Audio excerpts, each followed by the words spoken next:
We're here with Death Angel. The mics are on. We're good to go. Thanks very much for being here, guys. Thank you. We're going to be playing a little bit later on, and I'd like to grab you before the show and just kind of give you the 411 and what this whole Blonde and Cross things is about. You know, we're trying to bring rock and metal back to the mainstream audiences. So if I ask you questions that might seem a little bit general and generic, it's because a lot of people don't know a lot about this type of music, and we want to get them, you know, to understand Educated. So, with that said, thank you for being here. What's on store for tonight if people are coming around here and happen to be in the neighborhood and they want to stop by? What are they going to see?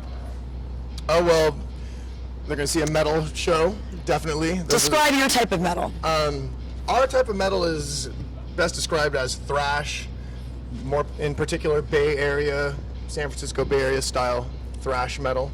So, I mean, that's the sub-genre of it. I mean, we don't really just totally stick to that completely. Like, we kind of diversify our sound a bit into just straight up heavy metal.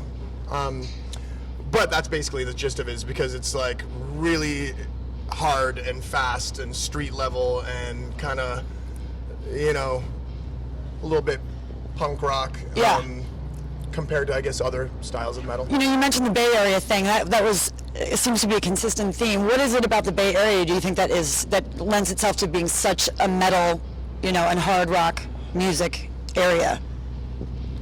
Would you like to answer that? Oh man, I mean, so many bands from the Bay Area. I mean, not only thrash, you have like Journey.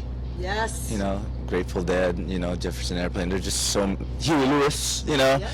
it's just a Very musical mecca. Very musical mecca of music, and I guess thrash kind of pulls from that. Not only that, but also like new wave of British heavy metal and punk rock. Yes. And just blended it all together. It's also a very diverse, I mean, culturally place, a city, massive melting pot of all kinds of people, races, gender type. I mean, it's like it's a freak show in San Francisco, in a good way. No offense, San Francisco. We mean that with all the love in the That's why world. we love it, and you know, and so that probably takes part in the musical fusion of styles blending together. Do you guys get back there a lot? I mean, you know, these days, I know that a lot of these bands, the harder music bands, you're touring constantly. You're making money from touring and from merchandise, really. You know, the music industry, we talk about this all the time, has changed so much. It's become so diluted, obviously, with social media. So what's your average year like? I mean, are you constantly on the road? You get to spend time with your families? Do they travel with you? Typically, we're pretty busy. We try to keep busy. I mean, we love to play. We love being on tour. That's what we do for a living. That's what we do. That's been our dream, you know, our life's dream to do that. So we do it as much as we can. We pretty much spend like 50% of our life on tour or in the studio. You know, like if we're not on tour, then like we recorded our last 3 albums in Florida. So it's not where we live. And when we're there, like I'm there for 2 months straight. So we add that in with the touring. And we're gone a lot. But I see wedding rings. Were you married? I'm married. So, Yeah, it's my wife's birthday today. Oh, happy birthday. What's her name? Monique Cavastani. Happy birthday. Happy birthday, Mo. We'll sing you a song and send you a cake later. And this has got to be at least the second, if not the third year in a row that I'm not there. You know, Valentine's Day. My birthday, I haven't been home, 3 years in a row. So. Wow. Yeah. That's gotta be tough. So how do you guys, how do you deal with that? Again, one of these generic and sort of cliche questions, but I think a lot of people are interested with, you being on the road constantly. How do you maintain a family life? Everybody has to play ball.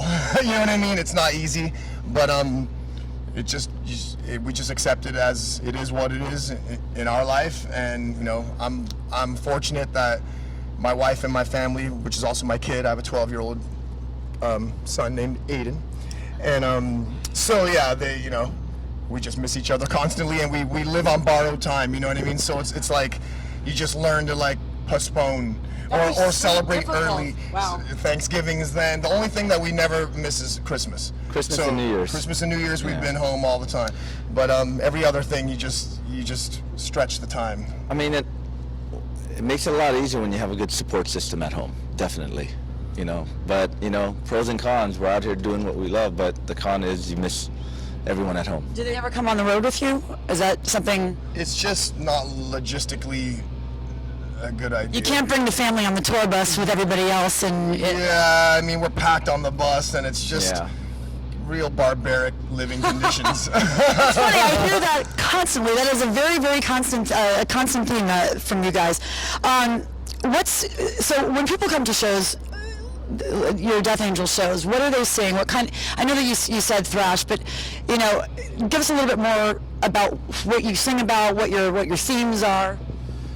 Well, there's what we sing about is usually what really goes on around us. I mean, we're not the type of band that kind of writes like Dungeons and Dragons type stuff, and there's nothing wrong with that, really. Do you ever get political? Ambiguously, we do. I mean, show your affiliation. it's just we write it so you could put your own take to it. We no name. It's probably a good thing. But we definitely, are inspired by the intense emotion that is brought out due to situations in the world. We point out the call for unity, basically a lot. We're just we need to hear that lately. Side of it instead of, trying to point fingers, this and that. We just talk about that the situation kind of exists, and that the basic thing is that we're just pushing for unity. Yeah, aren't we all? Apparently it doesn't seem that the rest of the country is, though. Finally, I want to get you, I know you guys have things to do, but Devil Driver, you're touring with them, you've been out with them for a while. What's that camaraderie like? So far, good. It's really positive. Great guys, we see them every day. Everyone's happy to be here. I mean, happy to just be out here doing this together. What are the bands, just a couple more things, the bands that you really like that are on the scene right now, what would you say your favorite bands are? Ones that you look to, not necessarily bands that have been around a long time, but just things that, people that are on the scene that you're like, wow, this is good stuff. A lot of non-metal stuff, really. Really? Like what? We listen. Journey? No, well, me and Rob have been heavily listening to like Muse and Bruno Mars a lot. Yes. Yeah, That was awesome. Did you see him at the Grammys? Yes. You killed it. He killed it. Good It's very good inspiration. In the scene, I mean, I love the Refused. Yes. Mastodon is a band I've been getting really into lately, and we've been getting good friends with those guys, seeing them around a lot. I think we saw them open up for, was it Judas Priest? Yep. Yeah. Not that long, about a year ago, maybe? I'd say, we just did a 9-week tour with Slayer and Anthrax, so those guys, of course, totally tearing it up. You guys are... Carcass, I love. I want to shout out to them too, because we've been playing with them at festivals a lot lately, and they're from England, and they are, Carcass. Carcass. We love Carcass. Creator and Sepultura. Our first show out of the United States, or at least overseas, in 1987, on our first album, The Ultraviolence, we went and we played with Carcass in England, like in '87. Wow. And I barely even really remember meeting them back then, because we were just kind of like tripping out that we were actually You must in have been England. about 3 years old. A very young. Something like that. No, but I was about 17 or something like that. So yeah, we were.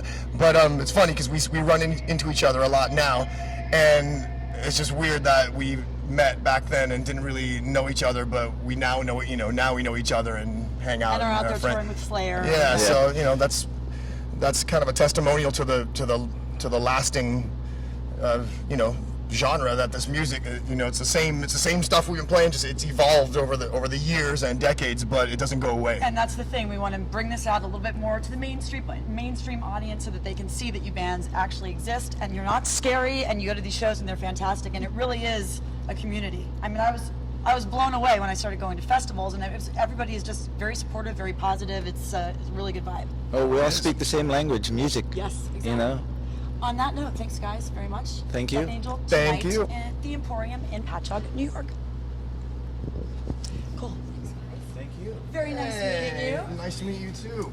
Hopefully we'll meet again. Are you playing any festivals this summer? Yes, we are. Oh, you're in. In Europe, yeah. We'll be out there for a month doing You know festival which one run. you're doing?